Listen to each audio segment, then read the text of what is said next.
رکھا جب میرے نبی نے دنیا میں قدم، پتھر بھی کلمہ پڑھ کر مسلمان ہو گئے۔ پیارے ناظرین، حضرت آمنہ رضی اللہ تعالیٰ عنہ فرماتی ہیں کہ جب میرا بچہ میرے پیٹ میں تھا تو بڑی عجیب عجیب چیزیں دیکھتی تھی۔ اگر میں گھر سے باہر نکلتی تو بادل کا ایک سایہ میرے اوپر آ جاتا اور مجھے دھوپ نہ لگتی۔ اگر میں پانی بھرنے کے لیے زمزم کے کنویں کی طرف جاتی تو راستے میں جتنے پیڑ ہوتے ان کی ٹہنیاں میرے سامنے جھک جاتی جیسے مجھے سلام کر رہی ہوں۔ میں حیران تھی کہ آخر یہ سب میرے ساتھ ہی کیوں ہو رہا ہے، اور جب زمزم کے کنویں کے پاس پہنچتی تو نیچے کا پانی اپنے آپ اوپر آنے لگتا اور بالکل اوپر منڈیر تک آ جاتا اور میں اپنے ہاتھوں ہی سے بالٹی پکڑ کر پانی بھر لیتی تھی۔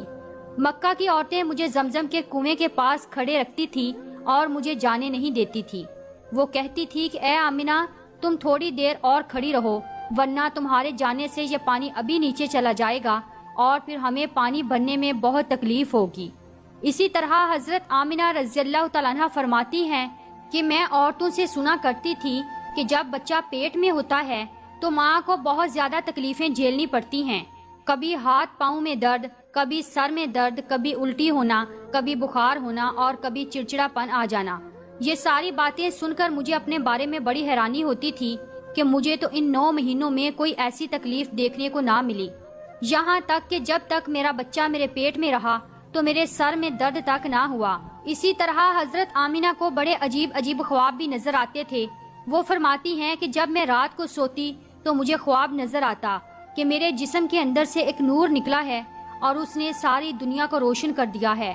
یہ سب دیکھ کر مجھے یقین ہو چکا تھا کہ میرے پیٹ میں جو بچہ ہے وہ واقعی عام انسان نہیں ہے۔ حضور صلی اللہ علیہ وآلہ وسلم کے دادا حضرت عبد المطلب دن رات کعبے کے پاس جا کر کعبے کا غلاف پکڑ کر اللہ سے رو رو کر دعائیں کرتے، یا اللہ میرا بیٹا عبداللہ تو اس دنیا میں نہیں رہا لیکن اس کے گھر ایک بچے کی پیدائش ہونے والی ہے، یا اللہ اس بچے کی حفاظت فرمانا اور میرے عبداللہ کی نسل باقی رکھنا۔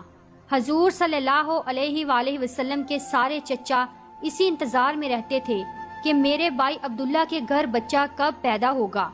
یہودیوں کی کتاب توریت میں لکھا ہوا تھا کہ جب آخری نبی آئے گا تو اس کے پیدا ہونے سے 10 دن پہلے آسمان پر ایک لال رنگ کا ستارہ نکل کر چمکنے لگے گا۔ تو جب حضور صلی اللہ علیہ وآلہ وسلم کے پیدائش کے 10 دن بچے تو آسمان پر وہ ستارہ نکل آیا۔ اسے دیکھ کر یہودیوں میں بگدڑ مچ گئی اور ان کے عالموں نے سارے یہودیوں کو جمع کیا اور کہا، دیکھو آسمان پر لال تارا چمکنے لگا ہے، اس کا مطلب ہے کہ وہ آخری نبی آنے والا ہے۔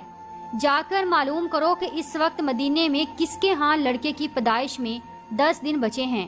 یہودیوں نے جا کر مدینے میں معلوم کیا تو وہاں بہت سی عورتیں حمل سے تھیں، لیکن ابھی کسی کا وقت قریب نہیں آیا تھا، کسی کے 2 مہینے باقی تھے تو کسی کے 4 مہینے۔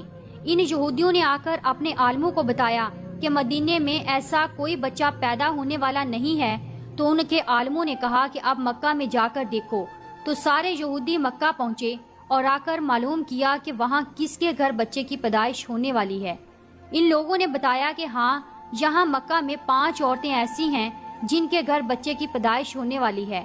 تو ان یہودیوں نے کہا کہ نہیں، ایسے بچے کی پیدائش کہ جس کا باپ وفات پا چکا ہو، یعنی جس کا باپ اب اس دنیا میں نہ رہا ہو۔ لوگوں نے بتایا کہ ہاں عبد المطلب کا پوتا پیدا ہونے والا ہے۔